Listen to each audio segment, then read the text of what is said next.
I hope you can hear me. I have a very soft voice. So I have a very soft voice, so I hope you can hear me. We are going to pay homage to the Buddha Dhamma with the traditional chanting in Pali, Namo Tassa, and then Buddha Saranam chanting together. Namo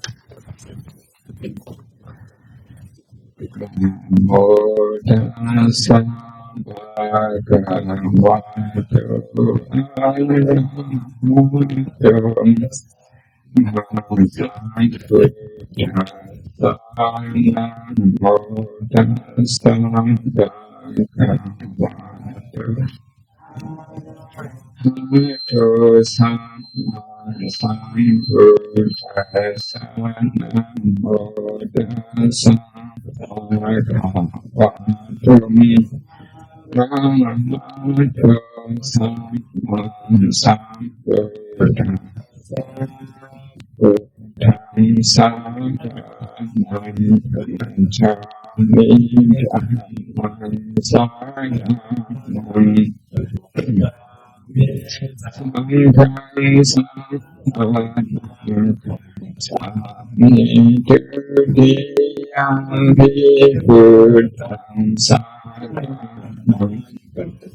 I'm pleased we have this opportunity to share the practice that I follow without any standard,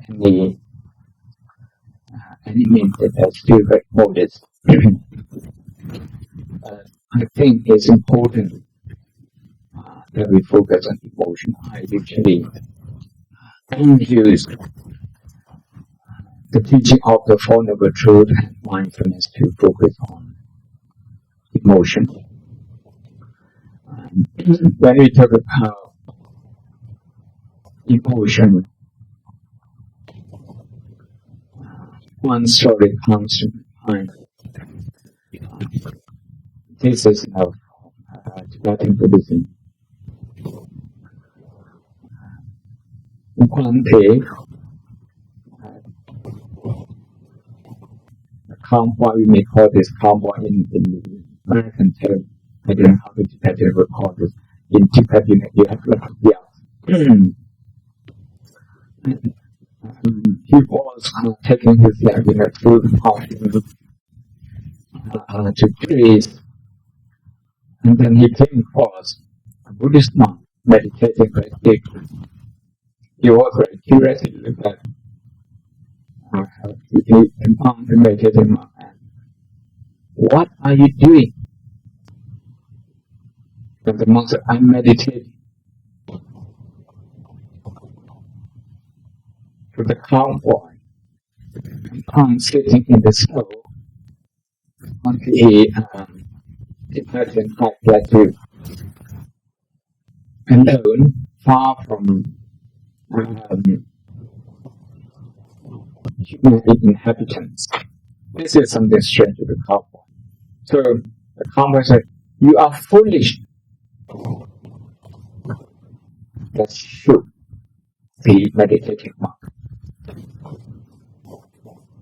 He was in deep meditation. He woke up just to answer this gentleman. But because of the remark from the cowboy, in terms of statistic, okay, you have got more know that yes, it's likely that this will have some impact on your mind.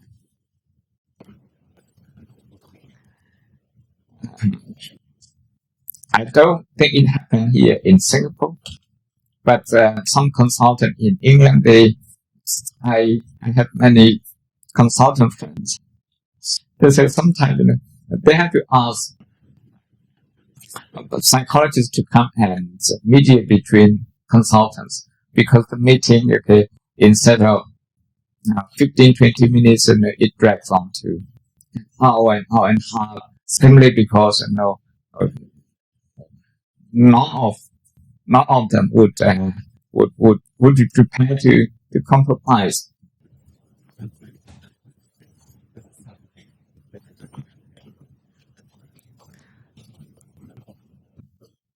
This can happen to Buddhist monk, as I just said earlier, meditating monk shouting back at the calm point. It can happen to anyone. So the Buddhist approach for the past 2,600 years is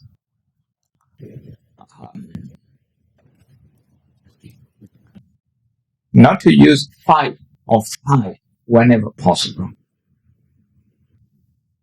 Instead, to use the approach what we call tend and befriend. Tend means to be tending, to pay attention, to dedicate attention to this.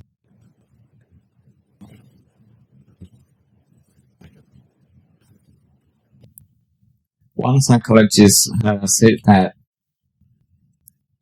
what the world really needs is the education of attention. This is what Buddhism offers as meditation. Tend and befriend. Befriend is about making friends with our emotion, negative emotion. Usually when we see negative emotion in ourselves, maybe insecure feeling, maybe irritation, maybe jealousy, maybe annoyance, when you think you are being crossed, your path is being crossed, or professional capacity is not being respected, the kind of reaction that we have, the kind of reaction. And those reactions, if we leave them just like that,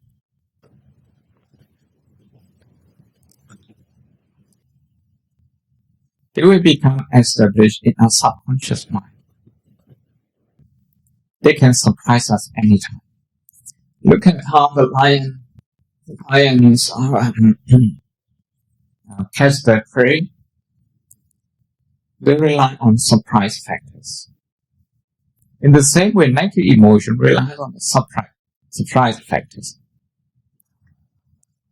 If we are not aware of the negative emotion existing, then the negative emotion can surprise us, can dominate our mind, can dominate our decision process, our decision-making process. And the way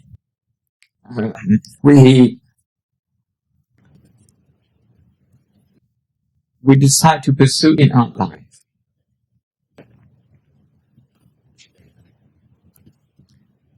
Regarding the surprise factor, I have one more story. It's not my own story. It's a story from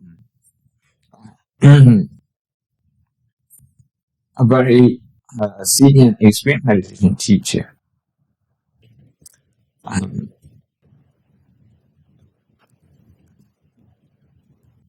There was a person going around knocking at people's door. But when people in the house opened the door, then straight away he shouted, "You are not really good as you claim. You are not really skillful as you claim, you're not really good meditator as you claim, you're not really kind as you claim, you are stupid like this, Just like the calm boy says something to the meditative monk. So the people in the house are taken by surprise. Before they can say anything, the man leaves and he goes on to knock at the door in the next house. And he goes on like this. The people in the house, they have no idea where this man comes from. But he has abused them. He has abused them verbally. So what happened now is that the negative emotion is spinning around. It's repeating in their mind. We are really unlucky. Maybe because of our past karma. Maybe because of our past karma. Maybe somebody is plotting against us. Maybe somebody has sent some, some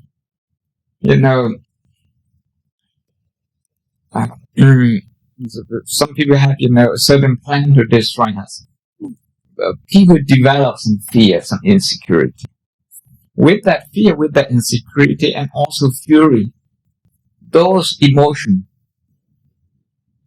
coming together, now the auto mind is getting strong. They only look at themselves. They don't look at around them. They didn't look at how that man, where that man comes from and which way he proceeds. They didn't look at. They don't observe. They're not observant because they feel hurt and they use that hurt to form their identity.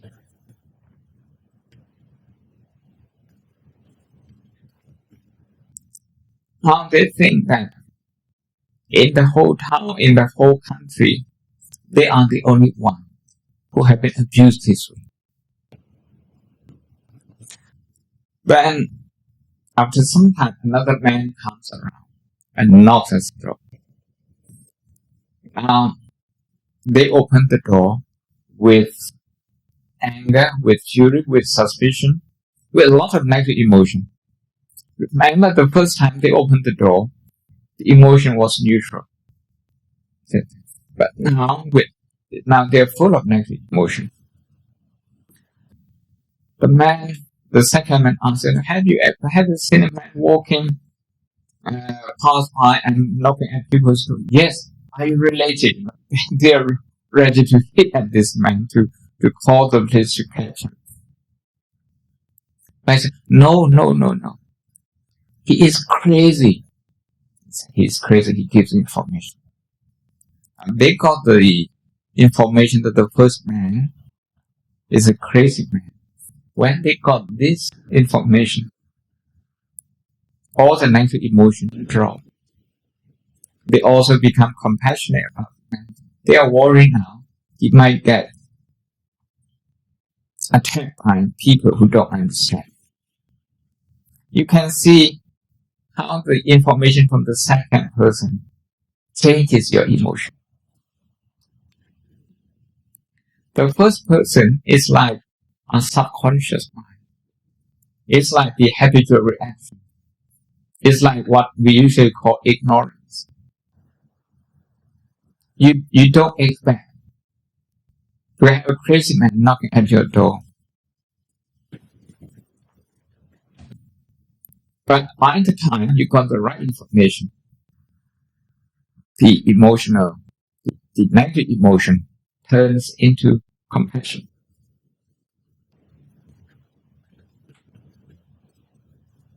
You may ask yourself, do you get your door knocked? Sometime during the meeting, sometime during driving to work, sometime driving back home, sometimes traveling abroad, at the airport, at the immigration, on the flight. Do you ever get your door knocked at time the first person. And do you ever have the second person coming to rescue? So, the second person and the first person. The first person, don't personalize this. I'm not referring to people outside. Although you can. But it's here. Sometimes we don't get, and sometimes we don't look at the situation properly. Sometimes we kind of rush to a conclusion about people. We don't give them the benefit of doubt. And what happens is we develop negative emotion to certain people. What we need is we need the second person to come around. The second person is mindfulness, is compassion.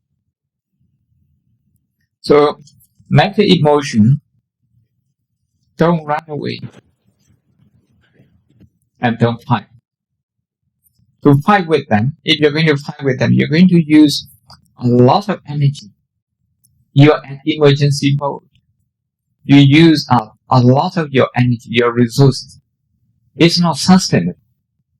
Emotion is not sustainable. At the end of the day, you feel very tired, very exhausted, because since meeting in the morning, you have been in emergency mode. You have been tense, physically, emotionally. You have been tense. Sometimes, you look at muscles around your face, around your chin, get tense. The tension that comes through our body, our nerve system, may come from the neurons, from our brain.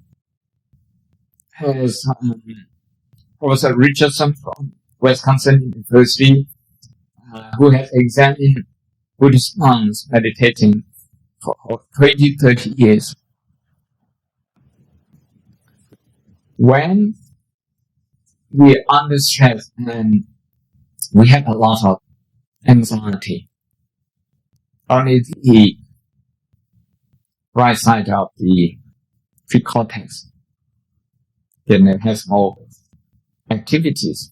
But when we are calm, then the left side of our precortex has more activity. So even our brain, physical, there is a physical impact from the emotion. That is why they say to have positive emotion is very important, because positive emotion changes the neuron.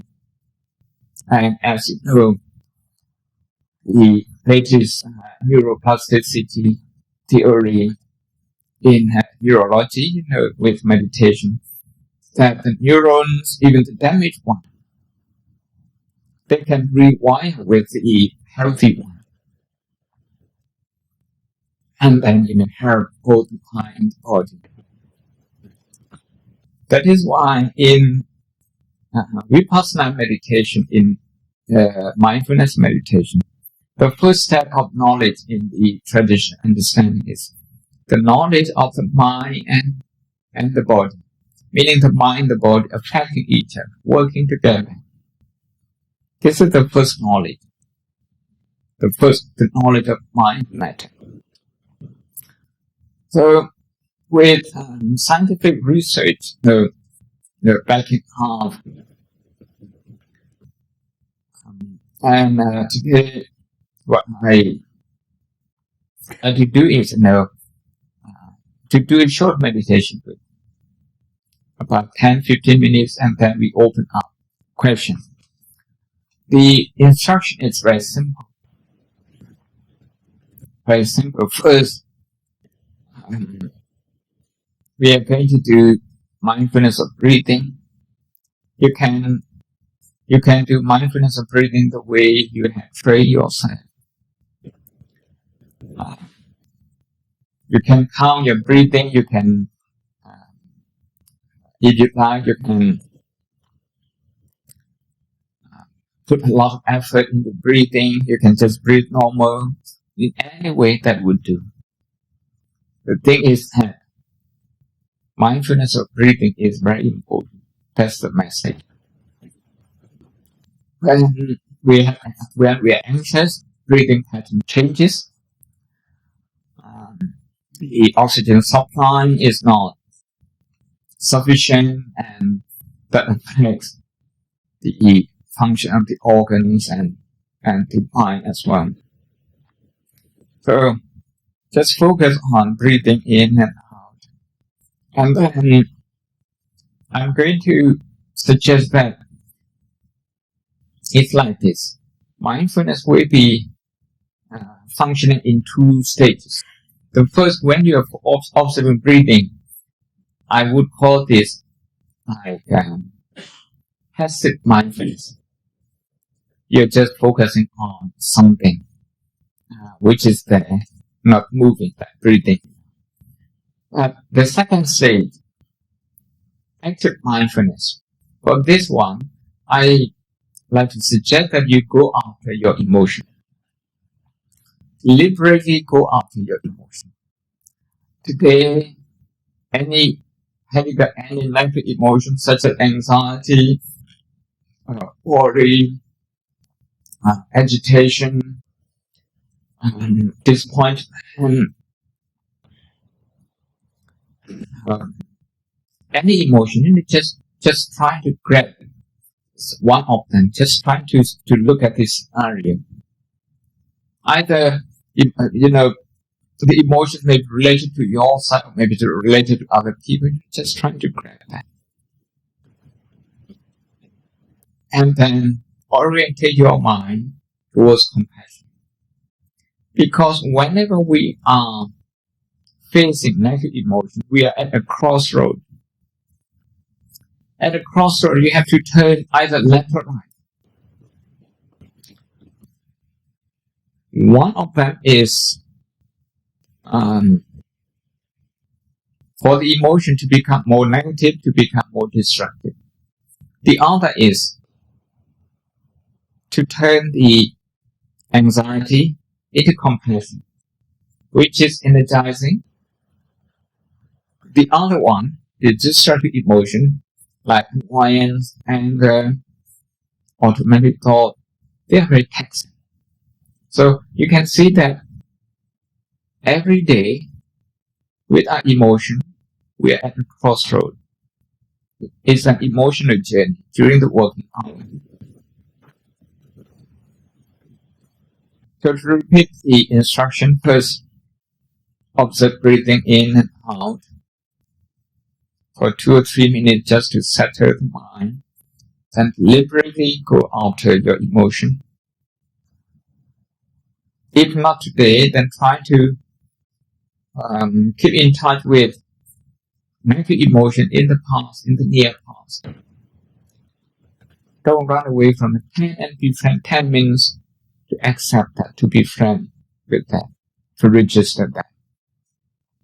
Be frank is not to use fight or flight solution, but to look at that as friend, as if your friend is suffering, as if your only child is suffering, is crying, is being in fear.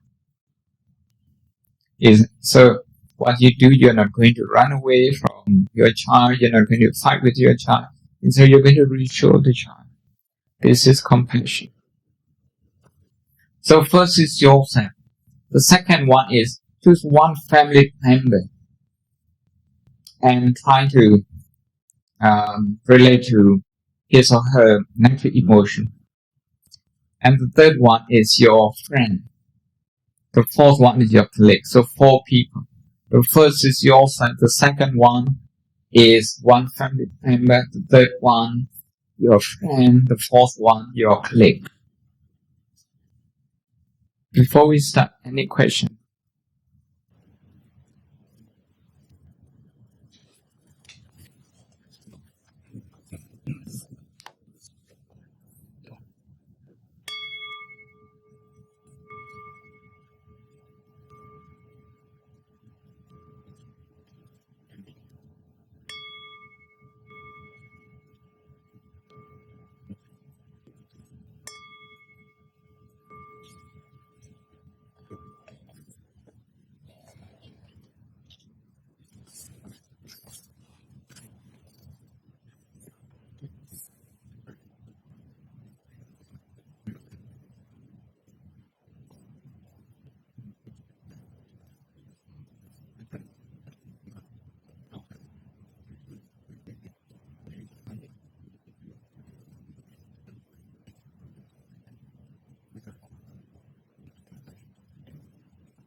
I'd like to conclude that we use mindfulness to accept negative emotion as they are without personalizing them, and we use compassion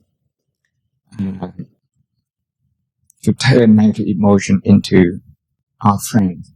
When someone becomes our friend, we are not scared of them anymore, and we think about that in more positive way. In the West, as you know, positive psychology has started about 20 years ago, and they promote values such as compassion that we, in the Buddhist tradition, have been doing for the last 2,600 years. So any questions and comments?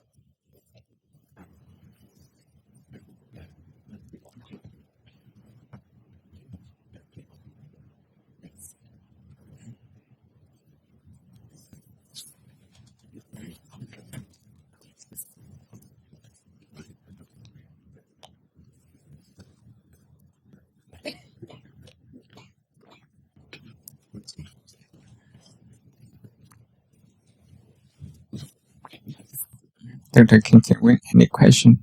Yes. Experience such approach that you have been guiding us around. Any possibility of like a schizophrenic mind who's at its active stage? I think when somebody requires medical attention, I think it would be good if the clinical aspect is taken care of closely, and then I believe that it's possible to use this approach skillfully. Just like in medicine, this one also has its own dosage. So I think it's possible.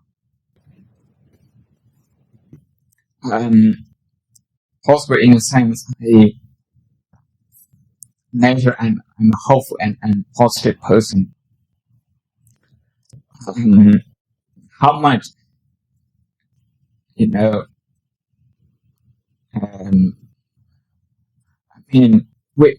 that kind of people, you need to give a lot of attention.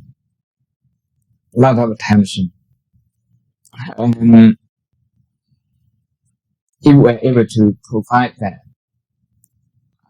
I think it might help.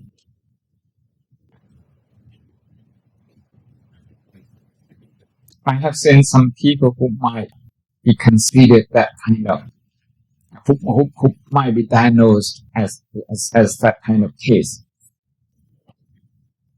But because of the close attention that they get from their masters, their teacher, and they also don't neglect the clinical need.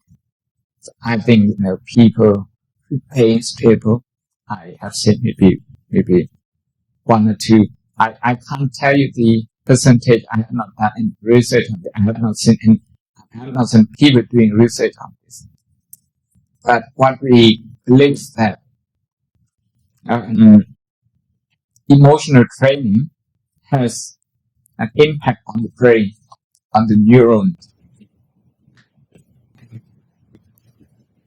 and the neuron on the habit, on the emotional habit, and the habit on the neuron. You can see how they affect each other. Based on that theory, so my general answer is that I think so. There be a possibility that the psychotic mind, the schizophrenic mind, is unable to meditate. They just have to exhaust with their bad karma.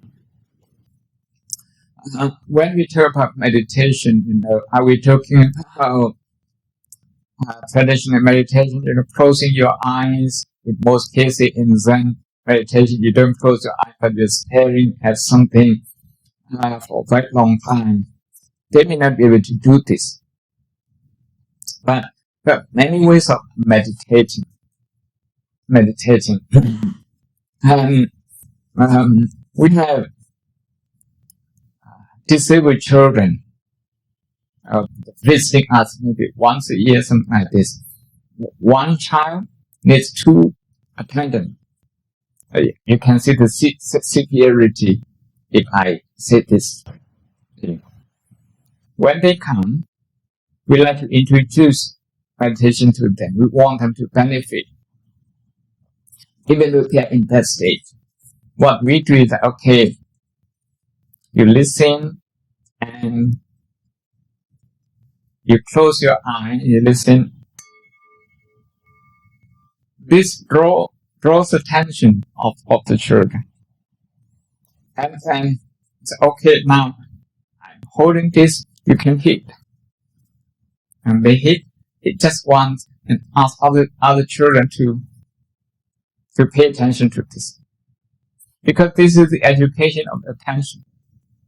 And then somebody, okay, any volunteer, okay, to lie down here and put this gong, okay, on your belly, and you close your eyes, okay, somebody who lies, and anyone who would volunteer to hit this gong, you can draw their attention. Usually they are very restless. They need 2 attendants, but for a brief period they calm down. I mean, don't talk about them. Like I visit private school annually, a few private schools, very bright boys and girls, boys school, girls school, in and around Oxford. They are equally restless. And I go to the room, and the teacher says, okay, now this is your challenge. They would use that, the teacher would use their voice, at the top of their voice. That's the way how they speak to their student. I straight away, okay, with my rope, this is something peculiar. Okay, I'm here to challenge. And they like being challenged at the age of 13, 14, 15, 16. They like being challenged. I challenge you, okay, to look at yourself, to count how many emotions you have and how many breathing you have. Okay, maybe in 3 minutes. Can anyone, okay, so do the timer? We do this. Do you agree 3 minutes or 4 minutes or 2 minutes? Or it depends on you. I throw that to the class. Once agree, we do that. I have also tried with children as young as 7. I sit around them. Okay, I sit around them.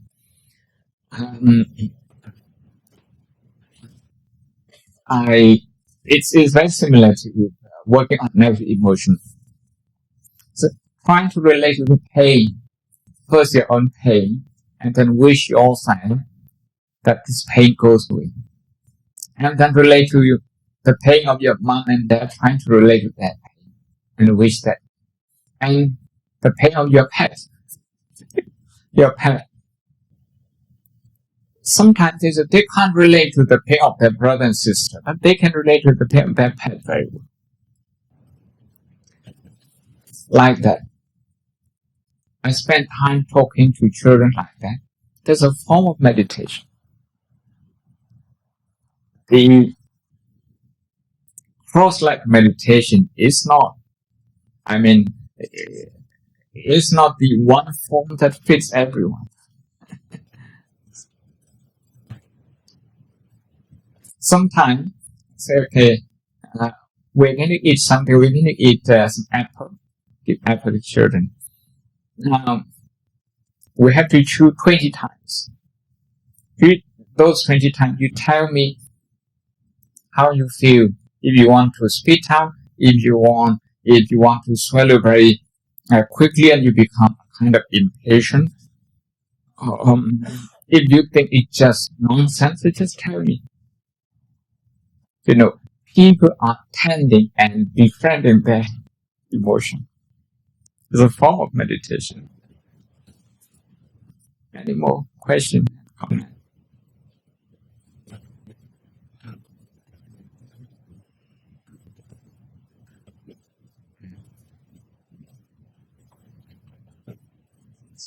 Yeah.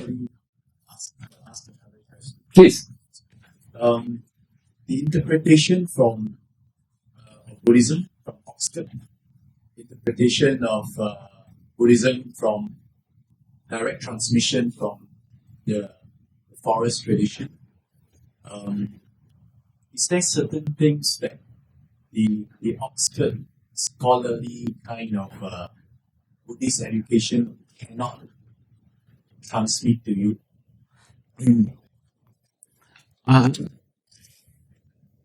I'd like to go back historically a little bit. Oxford has Sanskrit and Pali studied since 1830s. That is nearly 200 years. For the best part, in more than 100 years, it's only scholarly. But now you have students, a few groups of students meditating. You have most teachers, engaging in meditation. We are only 45 minutes drive from Amaravati, the forest tradition Ajahn. And Paul visited my monastery and gave a 3 hours talk.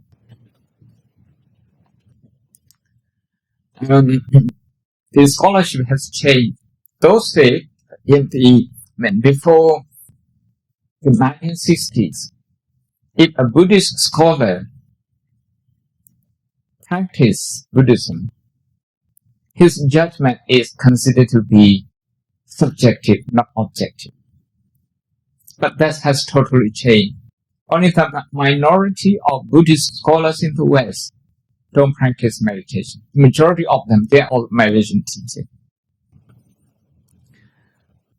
In this kind of changed environment,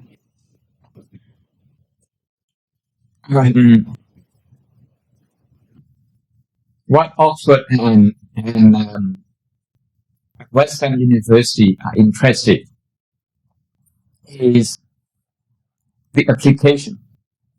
Oxford has Oxford Mindfulness Center, a 2 years course, 2 years master course in mindfulness, Buddhist psychology, clinical.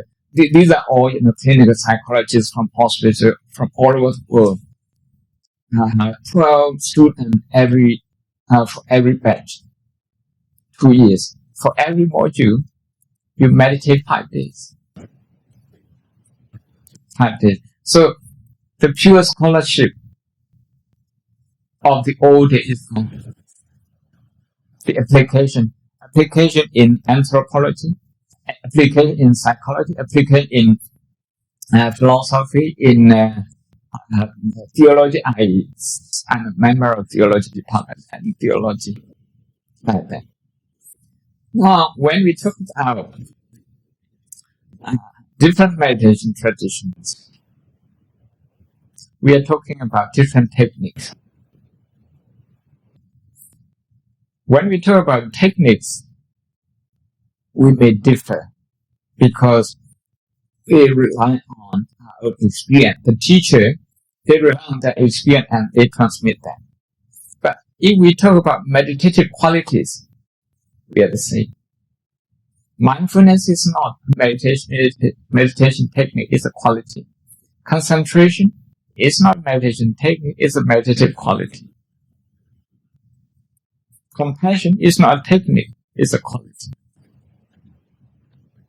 when we talk about the 7 factors of enlightenment, we are talking about meditative qualities. In that way,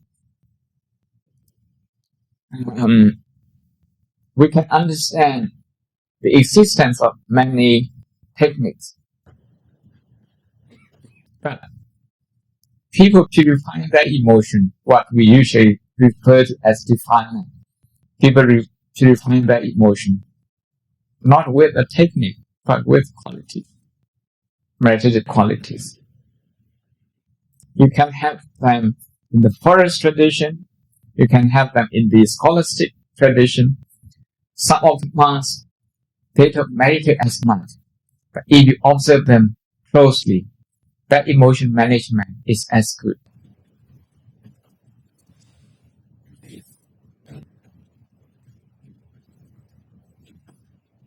I'm not trying to defend the Oxford system as such.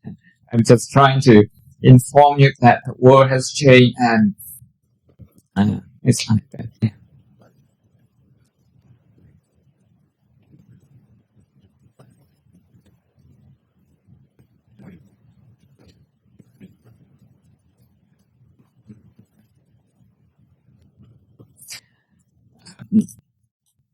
Just to add 1 or 2 more, okay. Suppose I don't get my way in the day, I feel frustrated and that leads to anger. This approach is not to approach anger through fight or flight. Flight means to use concentration to suppress this. But in most Buddhist meditation tradition, we are talking about recognizing anger. So this means, okay, we use 10. But whether we use befriend, this is a question. How do you befriend your anger? We need to understand kind of fight and flight. Fight and flight is okay. If you blame other people, I think now you are in the fighting mood. You're fighting with your anger. You're justifying your anger. But if you don't blame other people, you blame yourself. This is a kind of flight. This is a kind of running away. You're not facing anger directly. So when we talk about non-judgmental mindfulness or total acceptance of anger, we are talking about not using fight and flight. Instead, to use compassion, that is in the part of metta, to observe anger. And in that way, we can transform the energy of anger into the energy of compassion.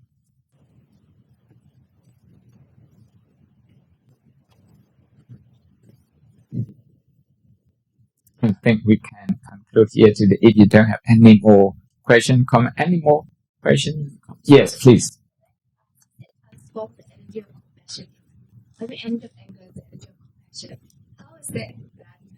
Yes. One of the milestones of personalizing anger.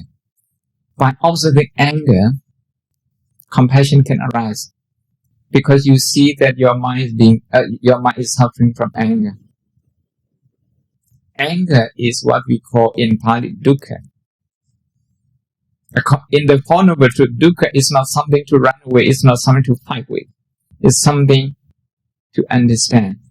Something that has to be completely understood. Once you understand that understanding, if you like, use the word wisdom, gives rise to compassion. The Buddha, he looks at dukkha, he looked at suffering.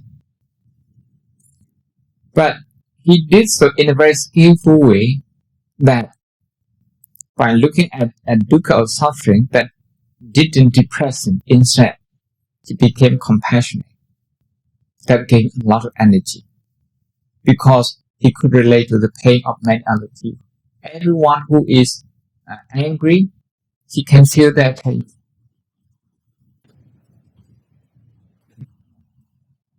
Do you get my point? For example, if I'm angry, I try to understand that, okay, I'm suffering right now. And And then somehow I just related it to like, okay, so there's dukkha in the world, and then everyone's experiencing dukkha. I just get very frustrated with the world. I'm just like, why am I still here? Like, when we try to understand suffering, sometimes we think about anger. We try to reason why we get angry. Reasoning is the task of philosophy.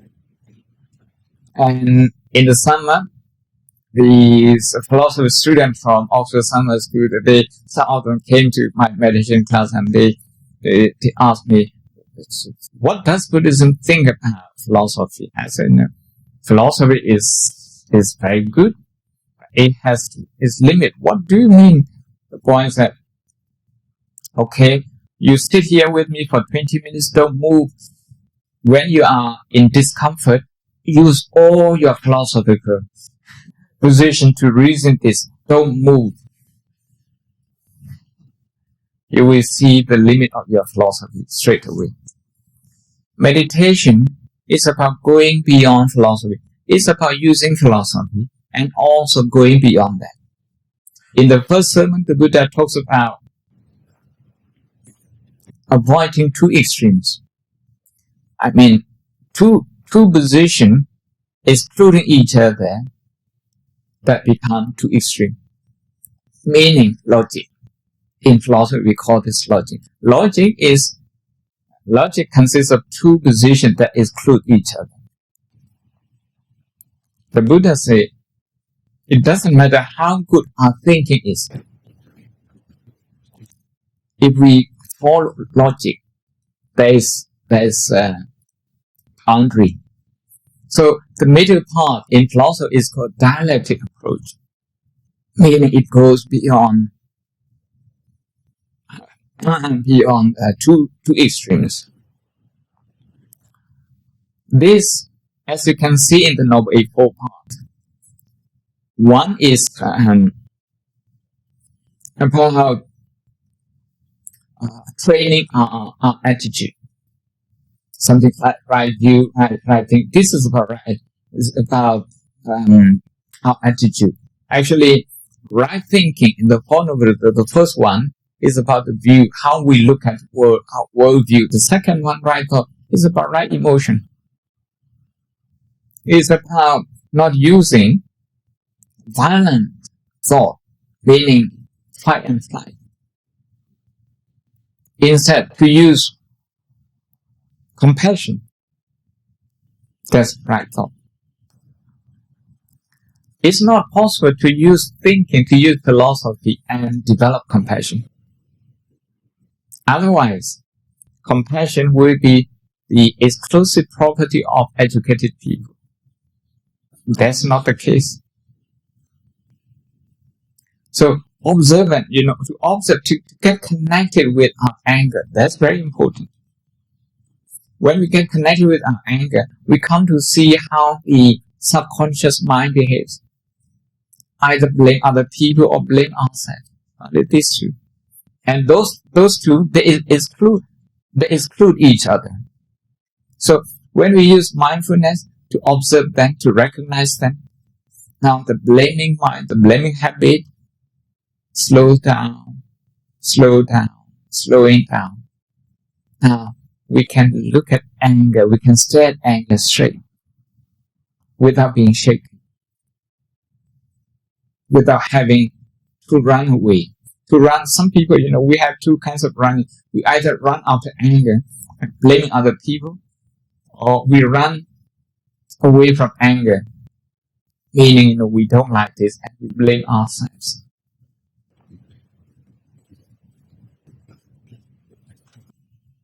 So, in anger management, the ability to look at anger without personalizing is very important. What we usually express in English, don't take it personally, is not that easy. But with the right training, it doesn't take that long either. Last question. How do you look at anger like objectively? Because when I try, it oscillates. So initially, you can see your thought, you're thinking this, and after that your watching yourself. Then you're thinking, you're watching yourself. So like it just happens simultaneously. Like my mind will like watch, like okay, I'm being angry, then I just think of angry thoughts. And after I watch myself, like, oh, I thought of angry thoughts. Then after I start thinking angry thoughts, oh, I thought of angry thoughts. And then you just keep doing that until you get very, very tired and you sleep.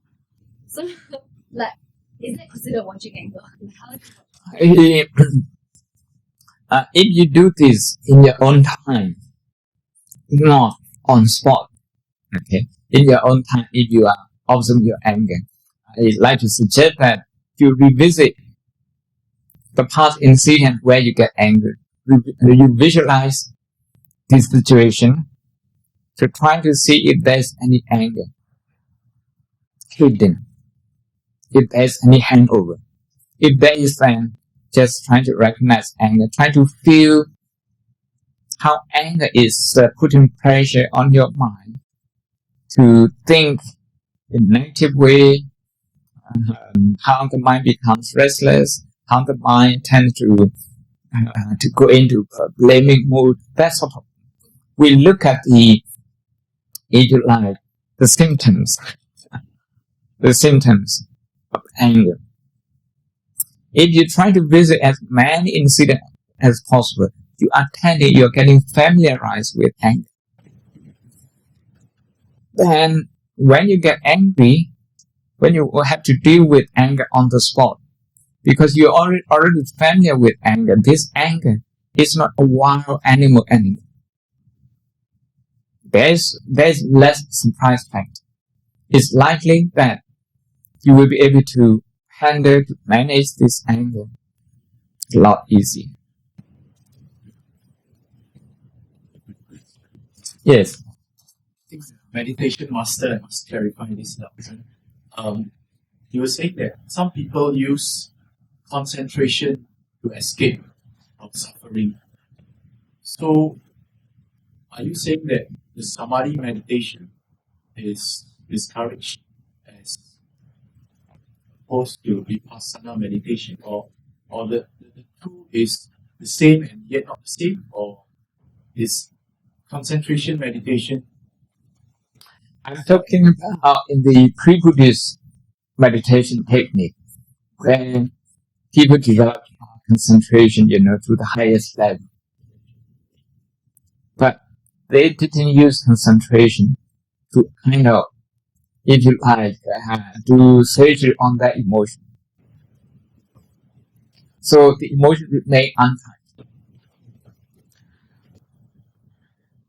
TM, as you know, transcendental meditation. This is non-Buddhist meditation. I have joined one or two because I'm part of the Interfaith Forum for the last 20 years in England, and when the Buddhists are the host, we offer some Buddhist meditation. Anyone interested can try. If we go to Brahma Kumari, and then we also try the TM, and if we go to Catholic Church and Anglican Church, we join the prayer. This is part of the Interfaith Forum. Transcendental meditation is to move your mind to. Transcendent means not to touch what we are discussing here, anger, irritation, not to just touch any of this, but to imagine that, okay, maybe you are in the cloud up there and floating, and try to imagine that kind of thing. The mind can become concentrated as well, but you also develop the habit of running away from the real world. But as far as the Buddhist meditation is concerned, when people do the samatha or the one-pointedness orientated meditation, it's only a question of when they will use concentration to tackle emotion. Usually in the Buddhist samatha meditation tradition, the emotions are described as 5 hindrances. And people use Dhamma, to work on them one by one. So there is no running away in that sense. if you go to that point. If you get to that point. Do I answer your question?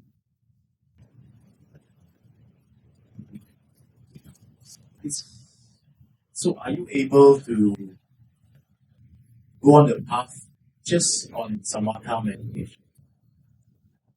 In samatha meditation alone, in the Buddhist meditation, the samatha meditation, there's a lot of literature written on this, and the Buddhist meditation teaches there's a lively discussion over the century on this. The samatha meditation, when they do samatha, I know some of them, they get kind of very attracted to the calmness, and they're reluctant to go beyond.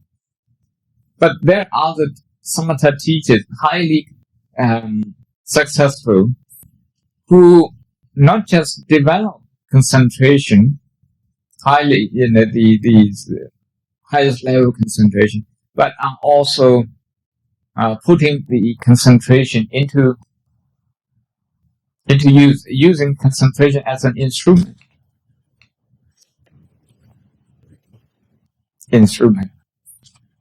What we have to keep in mind is our roadmap is the Four Noble Truths and Noble Eightfold Paths. The Noble Eightfold Paths, you have concentration, you have also wisdom development, which is emotion is part of that, and way of life. So those three kinds of training that form the middle path, we shouldn't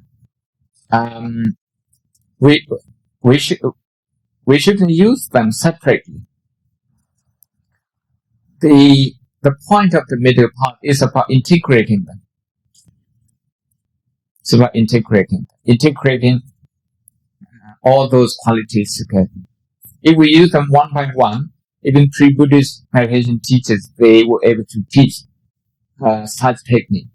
But what is unique to the Buddhist teaching is it brought those things together, and maybe also the way he look at dukkha, suffering, from the point of view of anatta.